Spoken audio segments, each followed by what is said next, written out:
Hi, welcome back to my channel. I'm going to be going over my top 10 favorite books I read in 2024. Let's get started. Number 10 is Dark Harvest by Norman Partridge, this book is so cool. It's written kind of like you're like sitting around a campfire telling a story. And you're like, oh, you live in this town, you know this urban legend. It's like told to you like you've known it before and you know what's going on. But they're just like reminding you. I don't know, it's so weird. The writing is so good and so fun. And yeah, I don't know this. So it takes place in the town, whatever town, and this guy, who's on the cover, Little Pumpkinhead, they call him a bunch of stuff: October Boy, Hacksaw Face, Sawtooth Jack. Every year, all the boys in town from like ages whatever to whatever get locked in their room for a couple days so that they get really hungry, and then they are let out into the city or town, whatever, and they have to hunt down and kill Sawtooth Jack. And he's full of candy, so then they get to eat him and eat the candy. And this follows a story of one of those years of this happening, of this tradition, and they have to stop Sawtooth Jack from making it to the church and ringing the bell, because then the town will end or whatever. And actually, I watched the movie in 2023 when it came out, and I really liked the movie. I still do like the movie. The book is so much better, but the movie visually is really pretty. It's very different, but I still liked it. It like kind of combined characters into one and stuff, and there's stuff going on, but I still liked it. But this book, I thought it was so cool. The imagery was so cool. The vibes were perfect. Read in October, loved, highly recommend. The next book I read, or not the next, so that's number 10. Number 9 is Candy Cane Kills by Brian McAuley, which is a part of the Killer VHS series, which my mom got me this for Christmas in 2023, and I read it in January of 2024. This follows a family that's going to like a remote cabin for Christmas when they learn about the legend of Candy Cane, and shit goes down. And it's so good, it's so fun. It's such a like perfect little, it's only like 100 and something pages, 130 something. And it's just so fun, so precise. It's like just a fun slasher movie. If you like slasher movies or slasher books, highly recommend. This is one of the best that I've read. It's quick, it's easy, it doesn't like linger. I don't know, it's just so good, so perfect. Number 8 is It's Lonely at the Center of the Earth by Zoe Thorogood, which this is the only graphic novel that made my list. And this book was not supposed to exist. And it's like an autobiographic graphic novel. And it just follows her like a year or so in the pandemic while she's just going through her life doing shit and eating a man, doing all that shit. And like just how her brain works and how she visualizes shit. And it was just so good. I related so much to it. I read it a while ago, so I don't really remember, but I just remember it really struck a chord with me. And I really enjoyed it. I don't know what he's doing. And yeah, highly recommend. Well, there was a review, I forget what it said. It's like the most like self-absorbed, narcissistic, annoying thing I've ever read. And I'm like, bitch, that's me. Number 7 is Wolverine, Worst Day Ever, which I saw on Goodreads. Everyone hates this book. And everyone hates this book. I love this book. I read it in like middle school the first time, and I really enjoyed it. Still love it, still enjoy it a lot. I really enjoyed it. It follows this kid who has the power of no one noticing him. He's like not invisible. He's there, but no one, like, if you're not looking at him and directly talking to him, the moment you look away, you forget he exists. And so obviously his power activates, he's at home, and then his parents forget he's even their kid. Stuff. So Xavier comes and picks him up, and then he obviously can't make friends because no one knows he's there, because he has to like control his power and learn how to turn it off first. And he just walks around the school, and then he sees Wolverine and he starts following Wolverine around and then going on adventures with him. And it's very boring because a lot of it is just him in his room and him in the school just like doing like average school shit. But bitch, I wanted to be there so fucking bad. I didn't care if my power was like being disappearing. I just wanted to be in Xavier's school for the gifted so fucking bad. So just being in the inside of that, I was like, fuck, that needs to be me. That needed to be me. And so reading this again this year, it was just fun. I really enjoy it. I think it's so good. I love it. Number 6 is Loud, Accept Nothing Less Than the Life You Deserve by Drew Afualo. And this is a biography or memoir, whatever the fuck, I don't know, by Drew Offwallow, who is a TikTok girl, the famous man hater, and just going through her life, the lessons she's learned, and all that. And I've tabbed and highlighted. This is the first time I've ever tabbed and highlighted shit. And even though I don't think it like changed my perception of anything, because I was kind of already here, I think it could be very helpful for some people that need to that just need to decentralize men from their life.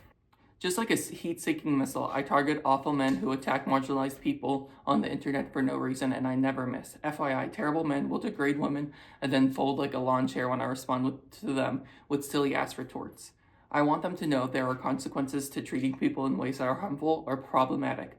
And so that's what I like to think of myself as, a tangible consequence.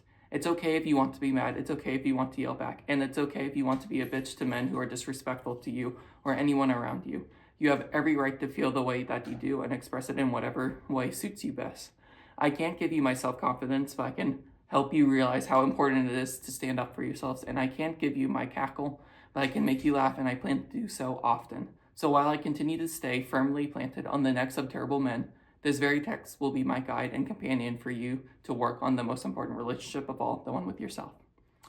And I'm already working on myself. I don't know, it was so good, it was quick, it was so well written, it was funny.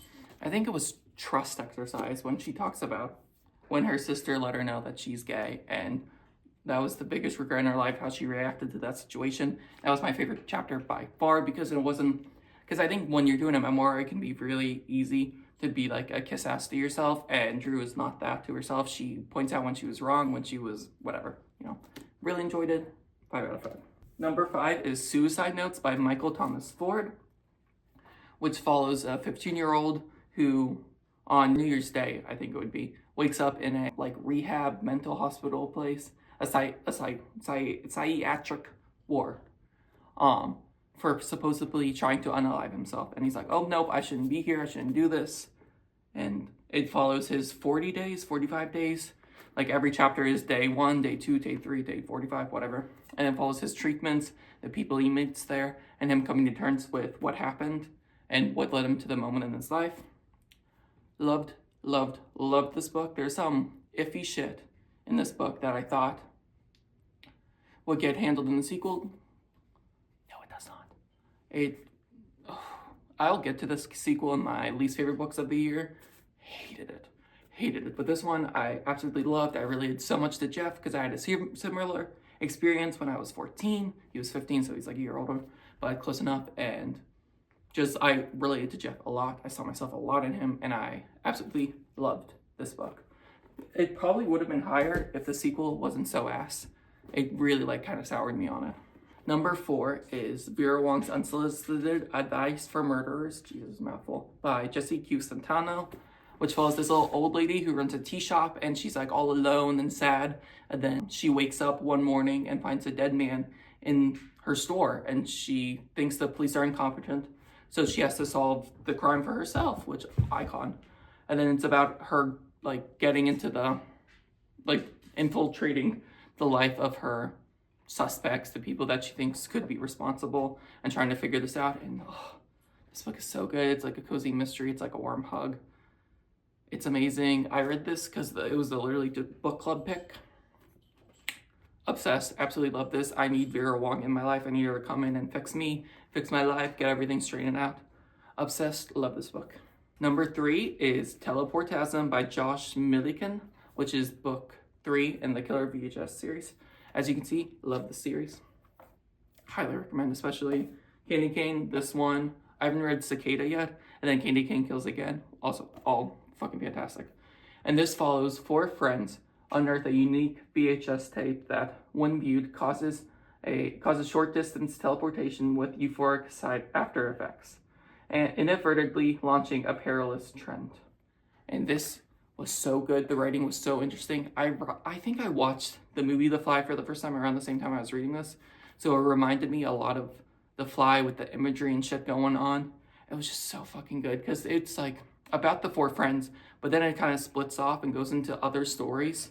I forget what chapter it is, but there's a chapter. Oh, it was so fucking good. Highly, highly, highly recommend. It's also another short one. It's quick. It's so good. This one's not as much about the characters as it's just like the stories and what people are doing with the VHS tapes they find and teleporting and shit. It was just so good. The imagery was so good. It was just so fucking good. I don't know how to explain. So good. Highly, highly, highly recommend. Number 2 is All Hallows by Christopher Golden, which everyone also hates this book, which I can like kind of understand. I think I'm just a bitch that likes slow books. Not like slow, like boring, because you'll see my worst. There's some books that really bored me. But like, if you're gonna give me some family drama and just have them going through that, I'm sad. I'm sad. I'm eating that shit up. I also read this in October during Halloween, and the fucking vibes are impeccable for Halloween. I just loved everything that was going on. It's like 3 or 4 families with their stories, and it's all in one neighborhood, and I lived in a neighborhood that was, people were in your fucking business 24/7. So I really, really, really related to the neighborhood shit and people just snooping and saying shit about people. I really related to it, and I really, really enjoyed this book. The vibe's impeccable. I just loved everything, truly everything about it. I ate this fucking shit up, and then when I saw on Goodreads that everyone hated it, I was like, really? I don't know, I just fucking loved it. It's just, I'm a Halloween bitch. If you read this during October, that's the perfect setting. I don't know, I love. Then my favorite book of the year is The God of the Woods by Liz Moore, which was also literally Dead Book Club pick, which this one I think if you like The God of the Woods, you might like All Hallows, even though The God of the Woods is like about a missing girl, and it doesn't, well, I don't want to spoil anything, but they go in 2 separate like directions, because this one's more of like a mystery, and this one, I don't want to spoil shit. But I think if you liked The God of the Woods, you might like All Hallows, because I don't know, they give me similar vibes, because this jumps around a bunch of different characters, and it's about a girl who disappears in a summer camp that her parents own, and then it turns out the parents had a son who also disappeared like 30 years prior. I don't know however many years prior. And so it's like happening again, and then it's about all of the like the campers and the counselors and the parents and their backstory that led them up to this moment of Barbara going missing and shit, and trying to connect all the puzzle pieces. And I really fucking liked this book. I was so into it. I read like this is a big ass book. I read almost all of it in like one day.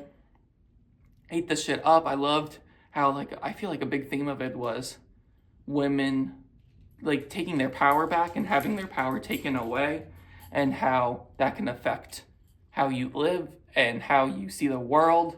And it was just so good. At first I gave this a 4-star because it was boring, and the ending I didn't love at first. Well, I wasn't bored, but I could see why people thought it was boring. It doesn't like wow you, but ever since I finished reading this book, it has stuck with me, and I've thought about this book, especially the ending. The ending's really, really grown on me, and I just had to bump it up to a 5, and then the more I thought about it, I put it up against all these books, and I was like, yeah, this is my favorite of the year. It's actually stuck with me. I think about it often. Yeah, highly, highly recommend. And that's all.